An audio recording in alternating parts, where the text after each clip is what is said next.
Universitas Muhammadiyah. Di sini saya akan membahas tentang proses dalam upaya pemberdayaan masyarakat di Indonesia. Pertama-tama saya akan membahas tentang pengertian pemberdayaan menurut arti secara bahasa, yaitu menurut Robinson, suatu proses pribadi dan sosial, suatu pembebasan kemampuan pribadi, kompetensi, kreativitas, dan kebebasan bertindak. Pemberdayaan atau hakikatnya bertujuan untuk membantu klien mendapatkan daya kekuatan dan kemampuan untuk mengambil keputusan dan tindakan yang akan dilakukan dan berhubungan dengan diri klien tersebut, termasuk mengurangi kendala pribadi dan sosial dalam melakukan tindakan. Kemudian saya akan membahas tentang prinsip pemberdayaan masyarakat, di antaranya prinsip kesetaraan. Prinsip utama yang harus dipegang dalam proses pemberdayaan masyarakat ialah adanya kesetaraan atau kesejajaran kedudukan antara masyarakat dengan lembaga yang melakukan program-program pemberdayaan masyarakat, baik laki-laki maupun perempuan. Dinamika yang dibangun ialah hubungan kesetaraan dengan mengembangkan mekanisme berbagai pengetahuan, pengalaman, serta keahlian satu sama lain.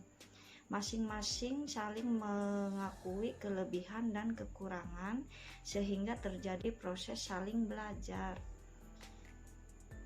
Partisipasi program pemberdayaan yang dapat menstimulasi kemandirian masyarakat ialah program yang sifatnya partisipatif, direncanakan, dilaksanakan, diawasi, dan dievaluasi oleh masyarakat.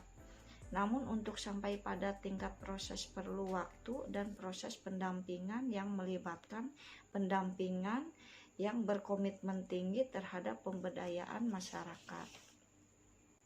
Dan di sini juga ada prinsip pemberdayaan masyarakat, keswadayaan atau kemandirian dalam tentang kendala-kendala usahanya, mengetahui kondisi lingkungannya, memiliki tenaga kerja dan kemampuan, serta memiliki norma-norma masyarakat yang sudah lama dipatuhi. Semua itu harus digali dan dijadikan modal dasar bagi proses pemberdayaan. Prinsip berkelanjutan, program pemberdayaan perlu dirancang untuk berkelanjutan sekalipun pada awalnya peran pendamping lebih dominan dibanding masyarakat sendiri.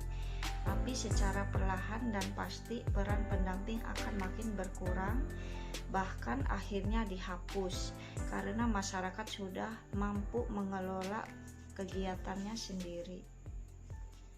Dan ada beberapa tahapan pemberdayaan masyarakat, di antaranya ada 6 tahapan, yaitu tahapan persiapan, tahapan pengajian, tahap perencanaan alternatif program atau kegiatan, tahap pelaksanakan program atau kegiatan, tahap evaluasi, dan tahap terminasi. Dan ada juga yang melalui proses dan dinamikator hasil pemberdayaan masyarakat, yaitu melalui input, proses, output, atau outcome.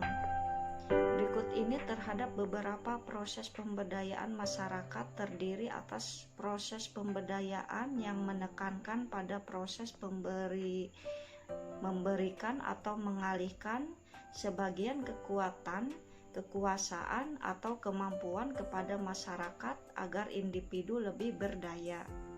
Proses pemberdayaan yang menekankan pada proses menstimulasi, mendorong atau memotivasi individu agar mempunyai kemampuan atau keberdayaan untuk menentukan apa yang terjadi pilihan hidupnya melalui proses dialog.